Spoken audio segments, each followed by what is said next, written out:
I do videos for guys principally. I mean, my audience is 97% male, right? But this video is an exception. This video is for women, specifically pretty women. I'm making this video for a girl who's like, I don't know, between 18 and 25, okay?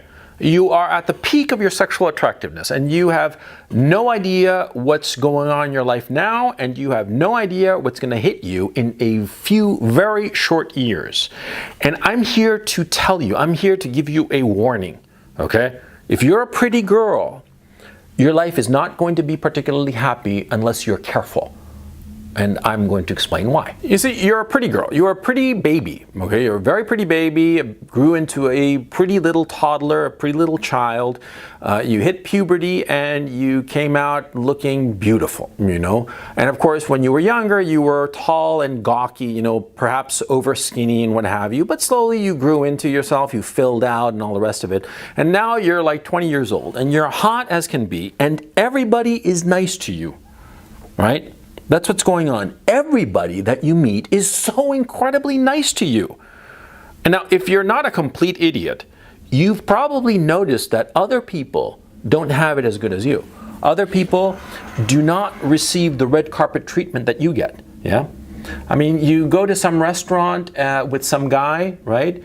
And maybe you don't have a reservation, but they just glance at you and automatically there's a table for you. You know, you go to the DMV to take the driver's test or what have you, and you screw it up and they give you another shot at it, right? I mean, you get opportunities that other people do not get. And if you're very stupid or very unself-aware or not noticing what's going on around you, you think that this is perfectly natural. But if you're relatively smart, you will have noticed that other people don't have the luck that you do. But at the same time, it's so intoxicating, all this attention, all of this, the goodness that comes your way. Everybody wants to do nice things for you. And they always want to invite you to the nice places. And they always want to invite you to the nice places, and they want to take your picture, and maybe they give you free clothes, they give you free stuff. Yeah, I've seen it. I've dated really hot girls who get all kinds of fringe benefits, and they don't even realize how unusual it is. And I'm not talking about stupid women. I mean, the girls I dated, I mean, like, yeah, I'm a snob about dating pretty girls. I'm not going to go out with an ugly girl, but I'm not going to go out with a stupid girl either. And even with the really fucking smart ones, I mean, the ones who had like serious IQ points, even they sometimes didn't realize how unusual it was that they were getting all this stuff. They didn't realize it. They thought it was, you know, perfectly normal that everybody was treated this way. And the fact of the matter is, they're not. Now, if you're a pretty girl, you are getting a whole boatload of fringe benefits that have nothing to do with who you are. And this is a key thing. It's not you.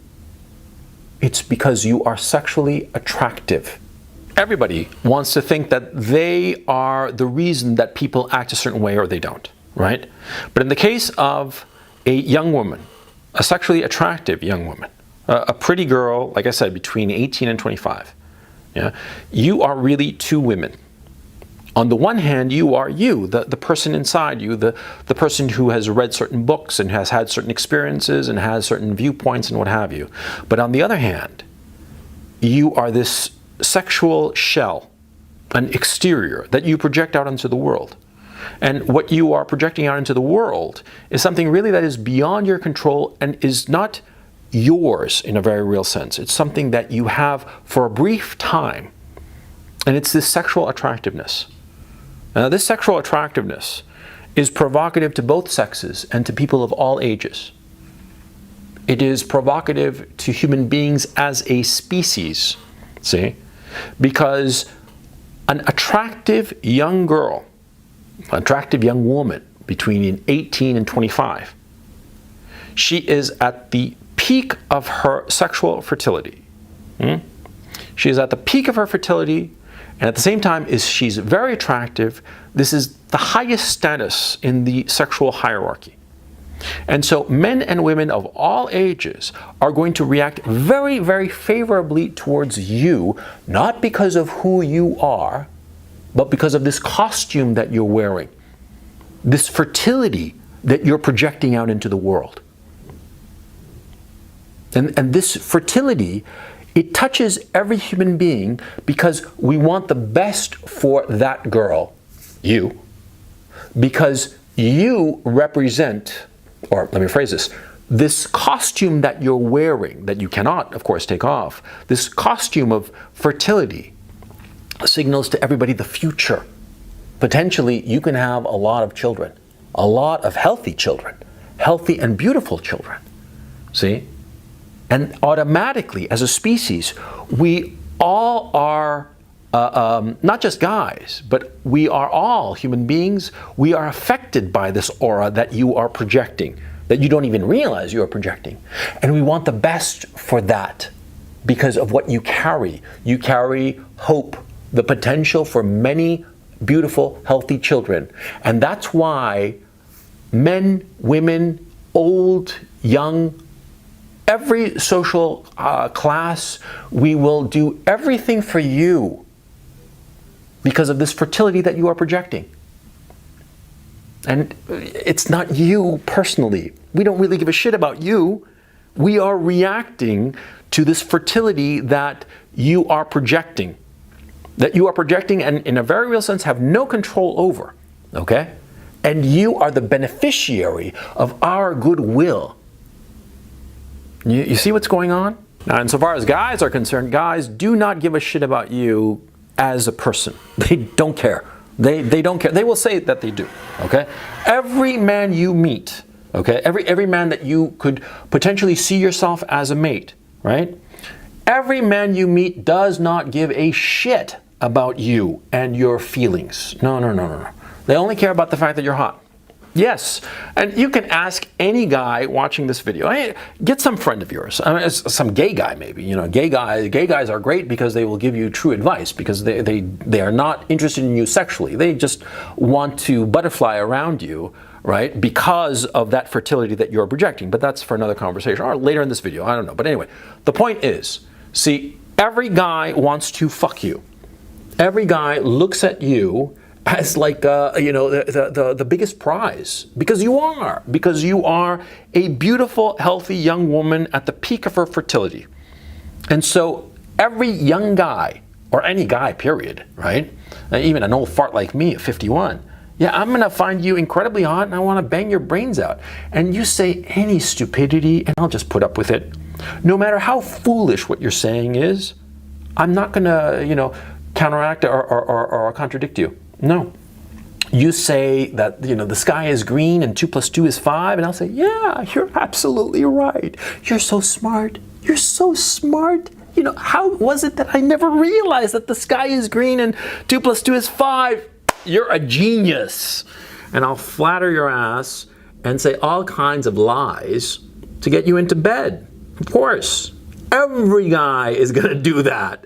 Every guy, no exception. Because we don't care about you. We just care about fucking you. We care about that exterior carapace, that costume, that sexual fertility that you're dressed up in and walking around in and projecting non-stop. That's what we're interested in. Yeah?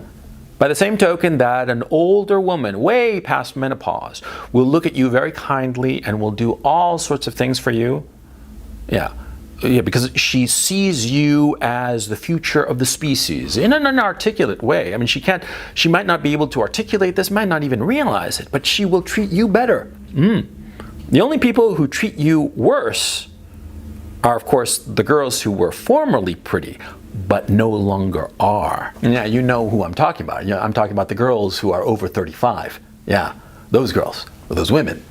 The women who are over 35, but before menopause. Yeah, that is your future fate. Your future fate. Yeah, those are the girls who hate you. Oh yeah. Those are the girls who used to be you, but then they hit the wall, as it's called. In game we talk about the wall. The wall is the moment when a woman is no longer as sexually attractive as she used to be. And it's a sudden change, okay? It's a sudden change in the sense that, one day a woman is like, I don't know, 30, maybe 32 even, and she's still got it. She's still hot. I mean, she's aging. Her tits are not as perky as they used to be, but she's still got it. Maybe she goes to the gym and takes care of herself, and she's still kind of tight, right? But all of a sudden, like between 32 and 35, the guys are just no longer interested in her. And she hits 37, and she's practically invisible to the guys, to the hot guys, to the guys that she used to be able to get, that you used to be able to get.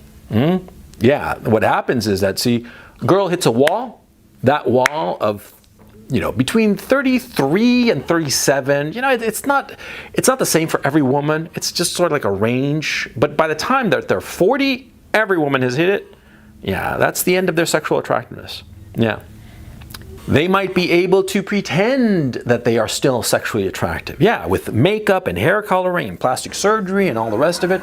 Yeah, I mean, the whole beauty industry is created for what? It's basically makeup. Well, they call it makeup, but what's it trying to do? It's trying to make a woman fool other people into thinking that a woman is still as sexually attractive, is still as fertile as she used to be in the past.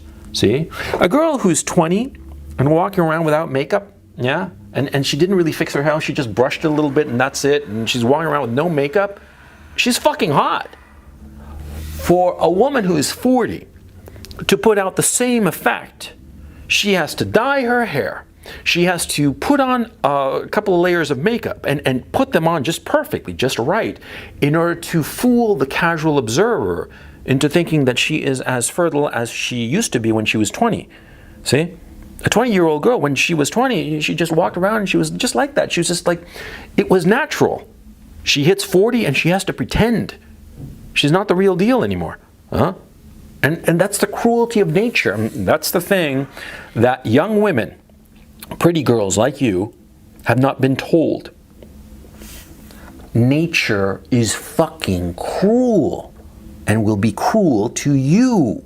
Yeah, because the reality is that, see, a woman hits her sexual peak in terms of looks, in terms of sexual attractiveness, like I said, between the ages of 18 and 25, okay? Again, it's a range. It's different for different women. Some women peak out when they're like 16, and some women peak out when they're 27, okay?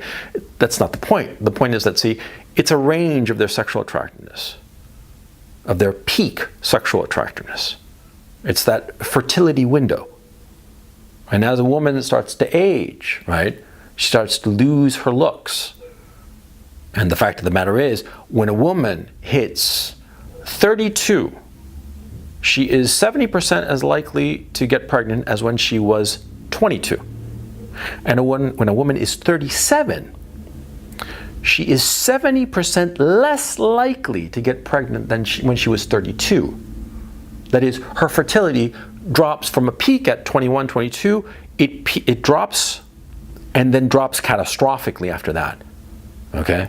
The odds of getting pregnant naturally, of course. I mean, of course, you can take heroic measures and in vitro fertilization and all that shit, yeah, sure, but naturally, a woman's fertility drops precipitously after the age of 32. Then you don't have to take my word for it. Google it, look it up, it's all over the fucking place, right? And so what happens is that, see, because of it, men instinctively know that, a woman over 32, 35, 37, they're not going to waste their time on her because she's not fertile, okay? They might not be thinking about this consciously, but in their DNA, and again, this is not socialized. This is the way human beings are. We are not socialized this way, no. We are socialized into religion, we are socialized into driving on the left side of the road or the right side of the road. But this kind of human reaction is built into us, and every guy will dismiss a woman over 37 unless he can't get laid with anybody else. Yeah. Okay? And it's cruel, and it's unfortunate for you as a pretty girl that you peaked out at 21, and by the time you're 37, nobody will give you the time of day. But that's the truth.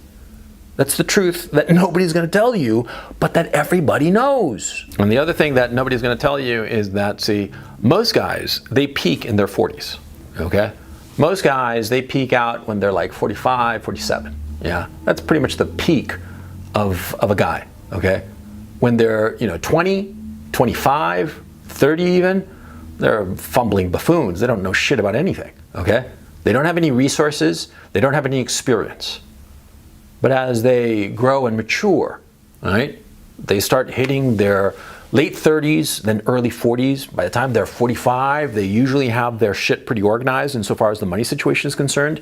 Either they have like very good long-term prospects insofar as their career is concerned. They have like a very, very solid business by the time they're 45, 47. And have you noticed that, yeah, sure, like a young guy who's like 20, he's really hot and all the rest of it. But you put that 20-year-old guy next to a 45-year-old man who's got his shit together, and who do you find more attractive? Huh? I mean, like, there are a lot of examples. Don't look around. A guy who's 45, who's in decent shape, and he's got his shit organized, he's going to be at the peak. He's going to be able to get whoever he wants. And that's nature. Because, again, it goes to our evolution. See? In evolutionary terms, a woman will always want a guy who's socially established. And that kind of social establishment, that kind of gravitas, it can only be acquired through time. And that's why a man who's 45 is going to be way bigger in terms of gravitas than a man who's 20. Yeah? And he's going to get more women. And, that's life. All this shit is unfair, but you can't fight it. Okay? And why am I bringing this up? To emphasize the point that I'm trying to make to you who are a girl of 20, 21. See, this life is unfair. And the good times that you have now, they're going to end. They're going to end, so you ought to be thinking to yourself what you want from life. Huh? I mean, you want to have just a party time and just like brainlessly and thoughtlessly just enjoy this good time that you're experiencing now? Without any kind of thought of the future? Yeah, live that life if you want to. But I'll tell you right now that you live that kind of life, and by the time you're 35, your cell phone will not be ringing. Nobody's going to give a shit about you, okay? Except maybe your gay friends, okay? But no guy is going to give a shit about you when you're 37. The window that you have, the window of opportunity that you have is very short. And you've got to be figuring out now that you're 20, 22, 25, you've got to be figuring out now what kind of life you want to be living by the time you're 37, 40. Because the decisions you make now are going to determine where you land when you're 37, when no guy wants you.